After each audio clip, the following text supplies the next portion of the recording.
The rain hadn't stopped for 3 hours. Darius Monroe didn't care. He gripped his daughter's body tighter as he pushed through the revolving doors of Fairlawn General, one of the most prestigious emergency rooms on the East Coast. His coat clung to him like a second skin.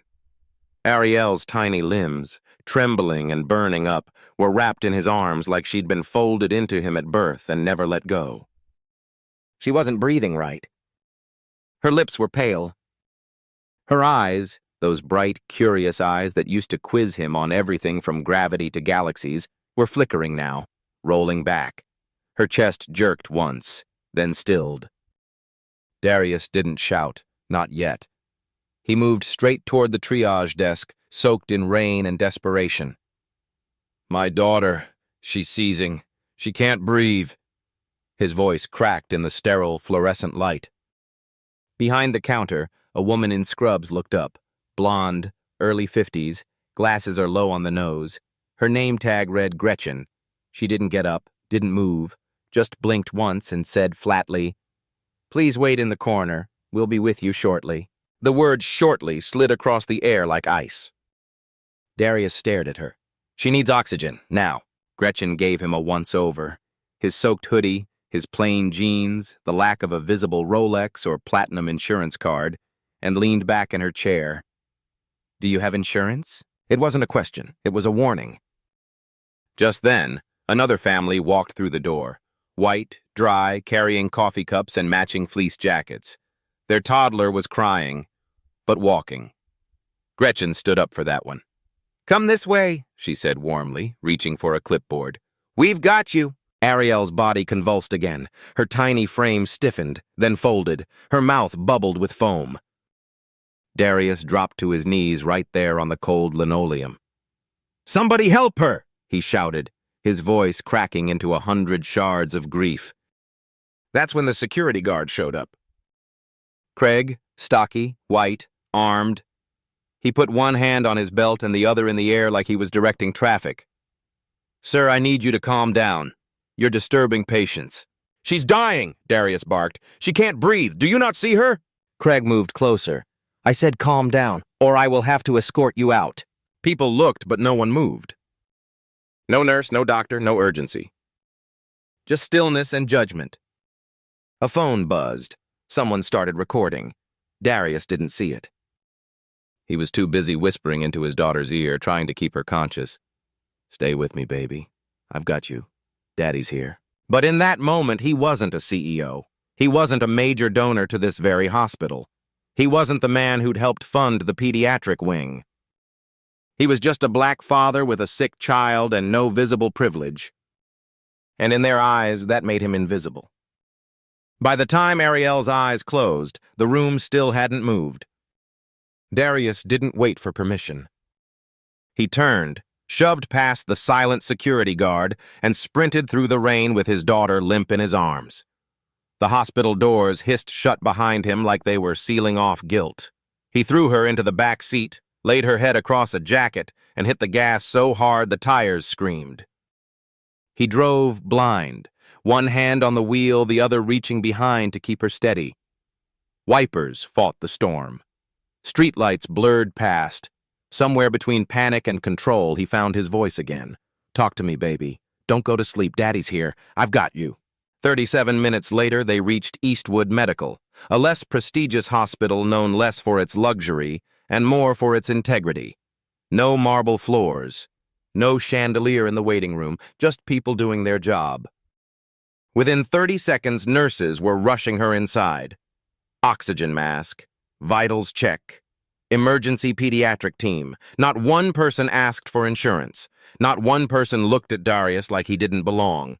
Within 6 minutes, she was stabilized. Darius collapsed into a plastic chair. He didn't cry. Didn't curse. He stared at the wall like it had lied to him. For years, Darius Monroe had believed in building from within, in changing the system by funding it, training it, and reshaping it from the boardroom down. That's why he'd invested millions, quietly, anonymously, through a shell company into hospitals like Fairlawn General. That's why he'd helped design policy templates on racial bias training accessibility, and equitable triage practices. His own team had written the words, but the paper didn't bleed. His daughter almost had. As he sat there, the phrase implicit bias in healthcare looped in his head like a bitter joke. This wasn't implicit. It was precise, calculated, lethal. The next morning, Ariel woke up, pale, tired, but smiling. She whispered, "Did I die?" And Darius smiled back, the pain stitched behind his eyes. "No, baby. You lived. You're strong." He stayed by her bed for another 6 hours, ordered her favorite dinosaur coloring books, let her draw on his tablet, read her a story, fed her ice chips. But inside, something had shifted, something permanent. Darius wasn't just a father anymore. He was now a witness.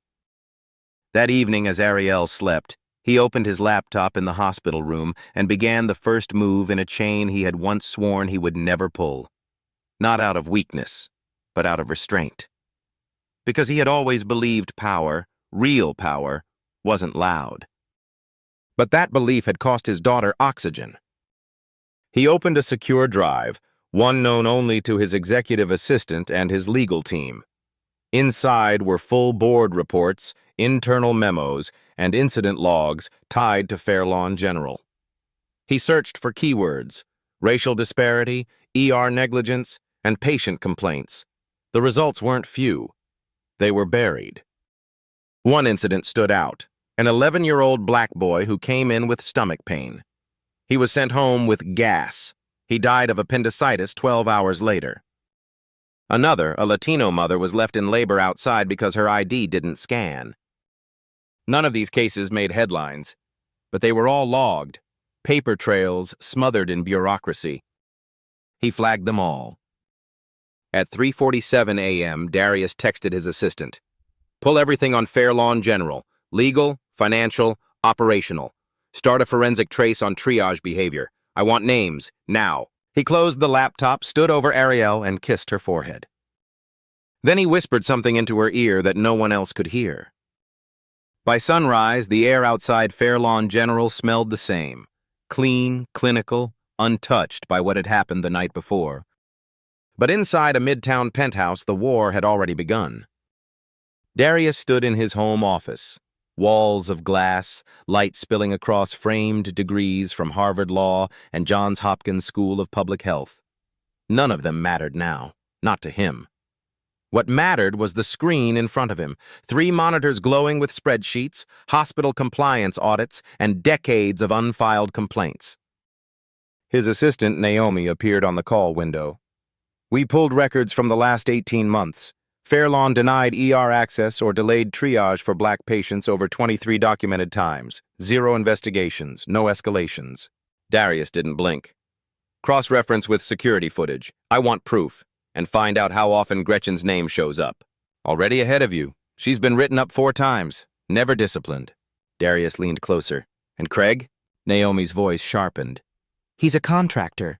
But he's filed 2 incident reports blaming aggressive behavior from minority patients who were simply asking for help." Darius exhaled slowly. "Pull their employee records, flag everything." Naomi hesitated. "Darius, do you want to go public?"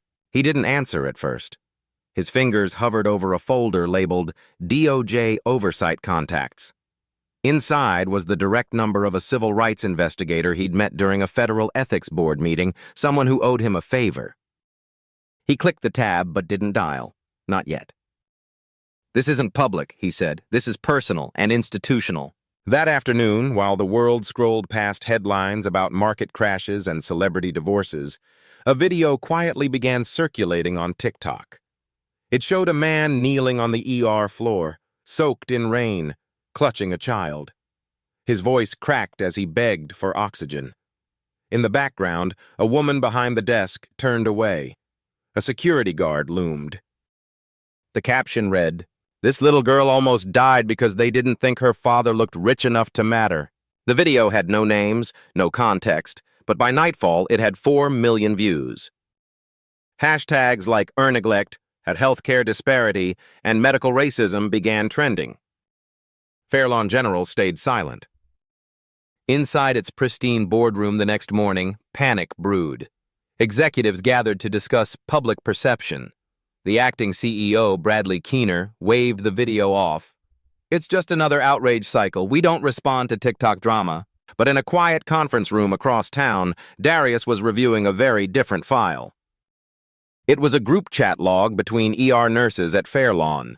Naomi had obtained it through a former intern who still had access to an archived staff portal. One line stopped Darius cold. He's probably using her to get meds for free. His knuckles whitened. No one in the hospital knew the man in the video was the majority shareholder of their parent company. That night, Darius made it official.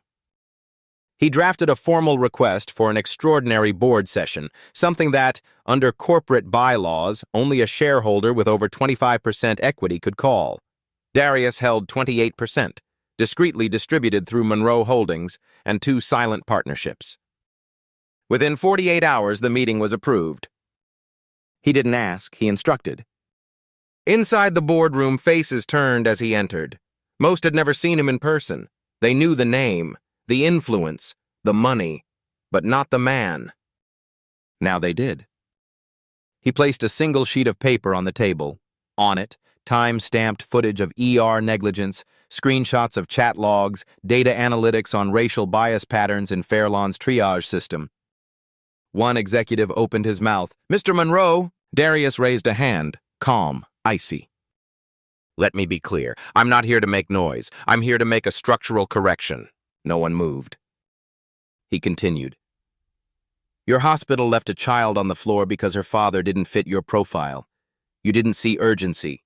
You saw color. You didn't ask if I had insurance. You asked if I belonged. Now I'm asking the same thing of you." He let the silence sit, then delivered the final line like a scalpel. "This is now a matter of civil rights accountability. Either we fix this house, or I'll burn it to the ground and build one that serves all." That night, the board voted. And Darius Monroe was granted full executive control. The storm didn't end when Darius Monroe left the boardroom. It only changed form, shifting from whispers in corporate corridors to thunder in public consciousness. And it started with silence. On a gray morning 3 days after the board meeting, Darius returned to the hospital, not as a desperate father, but as the man now holding operational command. No cameras, no entourage, just a quiet presence that passed unnoticed through the very lobby where he had once stood, soaked, begging. Upstairs, his daughter Ariel rested at home now, healing, but he carried the weight of every father who wouldn't have had the resources to pull her back from the edge. He met with his legal team and triggered the first motion, an independent audit of ER admissions at Fairlawn General, dating back 5 years. He knew what they would find, but he wanted it in ink, in evidence, in numbers that no PR spin could erase. That evening, he sat alone in his study, staring at still images from security footage. In one frame, Gretchen stood behind the triage desk, arms folded, watching Darius kneel beside his daughter as her limbs shook uncontrollably. In another, Craig stood with his hand half raised toward Darius's shoulder, prepared to remove him by force. A new nurse had just walked into the hallway, her eyes wide, hand on her phone. She had paused but done nothing. Darius froze the frame and zoomed in, not for vengeance, for truth. Emergency room neglect wasn't about one nurse or one guard. It was a pattern, a culture, a quiet consensus that certain bodies mattered less in moments that counted most. His attorneys flagged something bigger, a pattern of complaints filed by patients of color, Black, Latino, Southeast Asian, almost all of which were marked resolved without action. Several had never even reached the hospital's compliance board. The report read like a eulogy. One line in particular stood out. Patient discharged AMA against medical advice after no triage in 53 minutes. The patient was a Black woman in her 30s. She collapsed in the parking lot, died en route to another ER. Darius closed the file. "Find her family," he said. "They deserve justice, and a lawyer." The next day, his assistant Naomi handed him a flash drive. "You need to see this," she said. Inside, screenshots of an internal group chat between ER staff. Some were memes, some were sarcastic comments, but one stood out, ugly in its precision. Let him scream. He's probably trying to score free meds. The timestamp was 5 minutes before Ariel collapsed. The sender? Gretchen. Darius's expression didn't change, but something hardened. "We release this when I say so," he said. "Not before." That afternoon, a whistleblower email came in from a nurse named Maria Santiago, who had been quietly documenting her concerns for months. Her message was brief but clear. This wasn't the first child they neglected, but it might be the last. Tell me where to send the files. Attached were incident summaries, photographs of handwritten complaints torn in half and tossed in the staff room trash, and one voice recording from a break room conversation. In it, someone laughed and said, "If they can't afford private care, why are they even here?" Darius stared at the file. Then he whispered, "They don't know who they're dealing with." But they were about to. By the time Maria Santiago's documents were secured, the temperature in Fairlawn General had shifted. Nurses whispered. Doctors grew cautious. Middle managers avoided eye contact. But at the top, CEO Bradley Keener remained unmoved. In a private meeting with board advisors, he smirked. "It's a PR mess, that's all. No real liability. ER gets overwhelmed. Triage isn't perfect. We say we're reviewing procedures, issue a soft apology, and ride the wave." What he didn't know was that Darius had been listening, quietly patched in via an insider's phone. And everything, every smug, callous syllable, was now on record. The following morning, Darius called for a second executive review, this one behind closed doors. He entered with no emotion, just a single sheet of paper in hand. "This," he said, sliding it across the table, "is the audio transcript of your CEO referring to life or death emergencies as PR waves." He paused. "I've also attached a copy to our partners at the Department of Justice." The room froze. One board member swallowed hard. Another asked, "Are you pursuing formal oversight?" Darius didn't answer. He didn't have to. The words civil rights investigation now hovered over the hospital like a cloud ready to break. That afternoon, without warning, Darius walked the halls of Fairlawn. No security, no press, just him, moving quietly through each wing. He entered the pediatric ER, stood in the corner where Ariel had convulsed on the floor, and simply looked at the tile. Nurses paused. One of them, young, new, clearly nervous, approached him. "Sir, I didn't know. I wasn't on shift that night, but I'm sorry." Darius nodded, said nothing, then stepped aside to let an elderly black woman be wheeled through. This time, no one questioned her ID.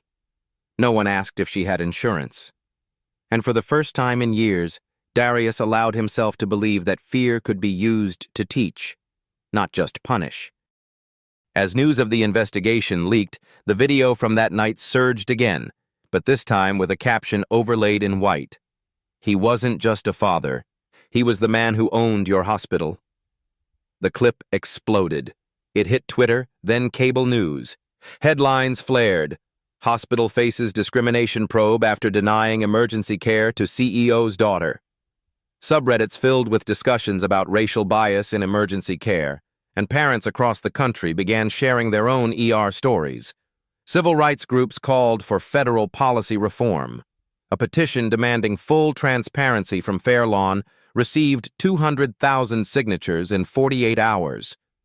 But Darius didn't say a word to the press. He didn't need to. The facts were louder than outrage. The truth now had a body count, and the internet had receipts. On the 7th day, Darius called one final meeting, not with lawyers, not with journalists, with staff. In the largest conference room on hospital grounds, standing under a muted skylight, he waited until the room filled. Doctors, nurses, custodians, admin clerks, cafeteria workers, all of them. Then he spoke.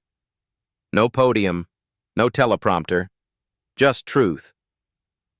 1 week ago, he said, my daughter almost died on the floor of this hospital because someone decided she didn't look like someone worth saving. He paused. Not because we lacked the resources, not because there wasn't staff, because there wasn't respect. The room held its breath. I came here tonight not to punish, but to rebuild. And rebuilding starts with accountability. He pulled out a list. At the top, Gretchen, terminated effective immediately. Next, Craig, the security guard, his badge revoked, license reviewed by the state. Then, Bradley Keener, suspended without pay pending federal review. Finally, 4 ER shift leads and 2 compliance officers, all dismissed. He looked out at the stunned faces. This hospital was built on silence. It ends now. No one expected him to come back to that room. Not after the firings, not after the investigation had gone public and the press had dug their claws into every document with Fairlawn's logo on it. But Darius Monroe returned to the same auditorium 7 days later, this time not to remove anyone, this time to rebuild. He stood behind a podium that hadn't been used in years, dusted off and wheeled in from storage like it knew its time had come. His suit was dark, simple, no tie, no flashy watch, just presence, command, truth. Behind him, a large screen flickered on, and a quiet gasp swept through the room. The video began to play. Not the TikTok clip. This one hadn't been seen before. It showed the ER lobby from multiple angles, edited together, silent, brutal. Ariel's body is spasming. Gretchen is folding her arms. Craig tightened his stance like Darius was a threat. A slow pan to staff glancing, hesitating, then walking away.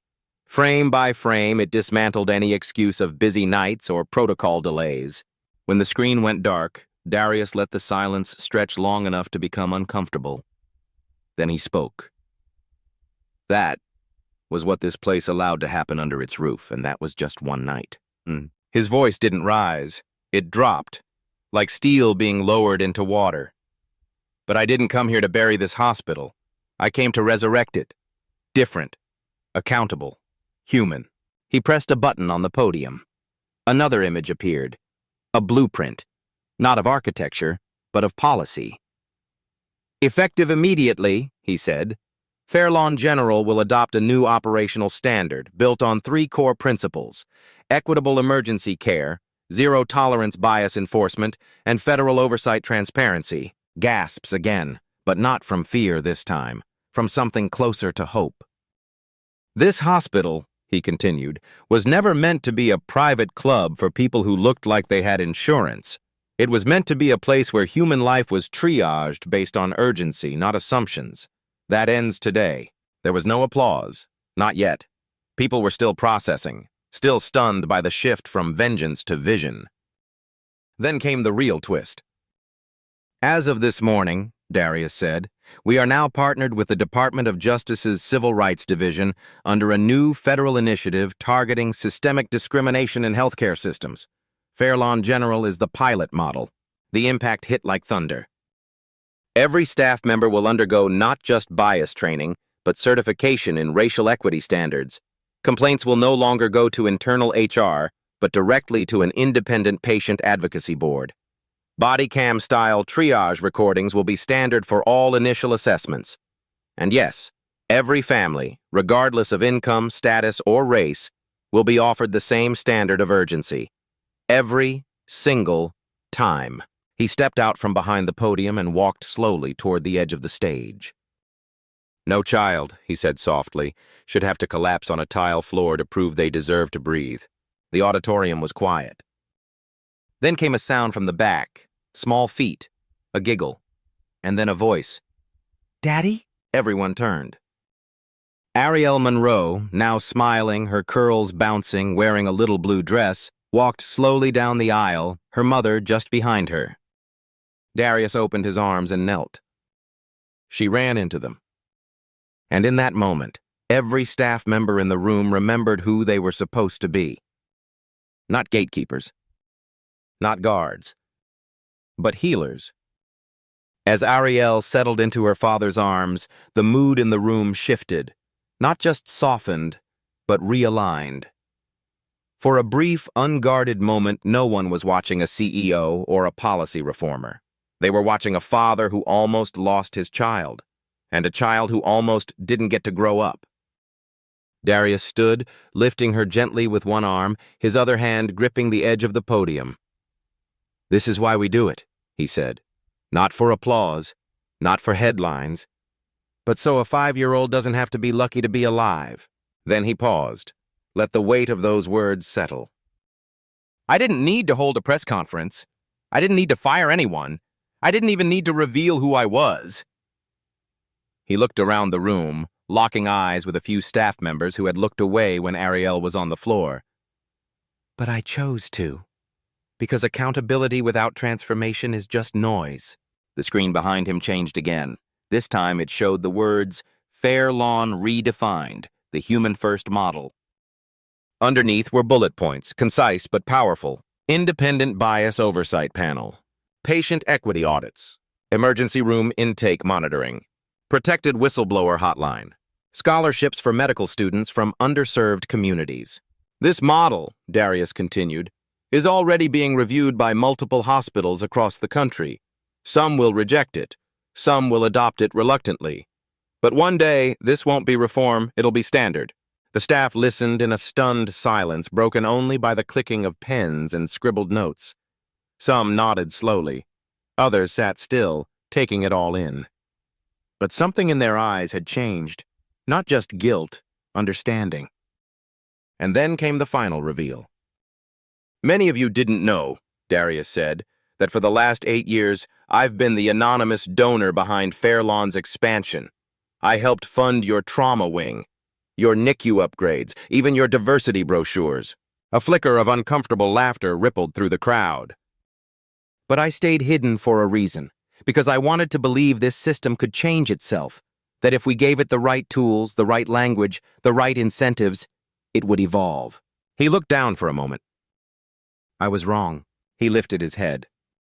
"But I'm here now, not as a shadow investor, not even as a father, but as a man who finally understands that silence is a luxury the privileged can no longer afford."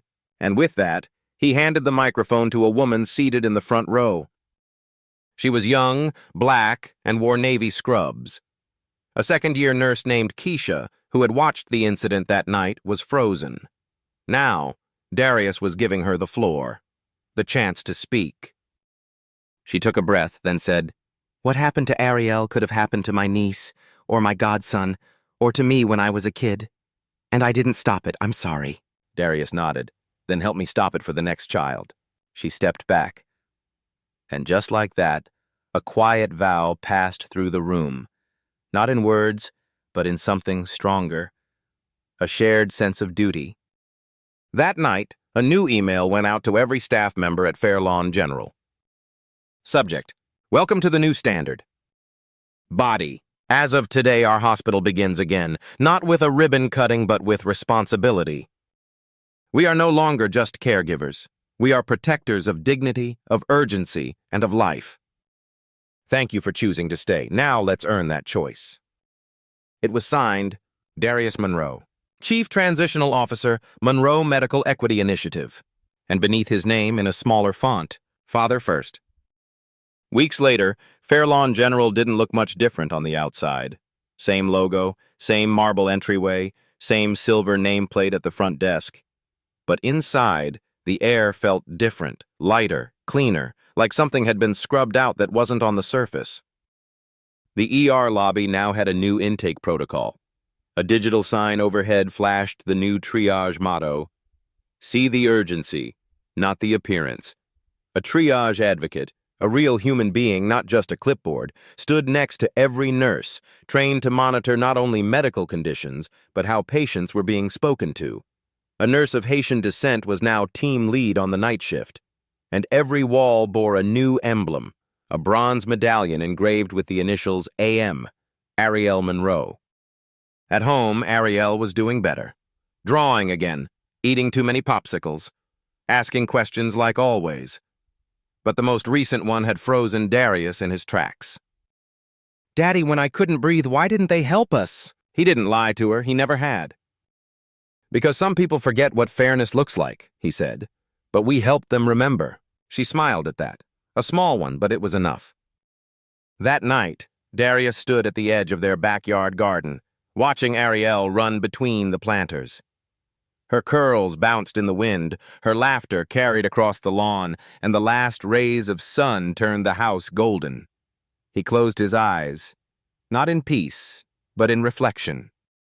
He had learned something brutal and beautiful, that power only means something when it's used to lift others, that reform without consequence is just decoration, and that sometimes, to force a system to remember its humanity, you have to show it the face of someone it was willing to let die. He didn't fire them out of revenge. He didn't redesign the hospital out of ego. He did it because Ariel had survived, and thousands of others wouldn't have. Because the difference between life and death sometimes comes down to who gets looked at first and who gets looked at correctly. This was never just about one nurse, or one bad night, or even one little girl. This was about how a country treats the bodies it undervalues. And how justice, when done right, doesn't come with sirens or applause. It walks in quietly, takes a seat in the waiting room, and waits until everyone is finally seen. This wasn't just a story about a little girl in an ER. This was about the invisible lines that decide who gets help and who gets ignored. About the systems that say, wait your turn, when your turn should have been now. But most of all, it's about what happens when the person you judged turns out to be the one holding the pen that rewrites everything. If you believe every child deserves the same chance to be saved, no matter what zip code they live in or what color their parents' skin is, hit subscribe to support stories that demand justice. Because stories like these, they're real, and they're not over.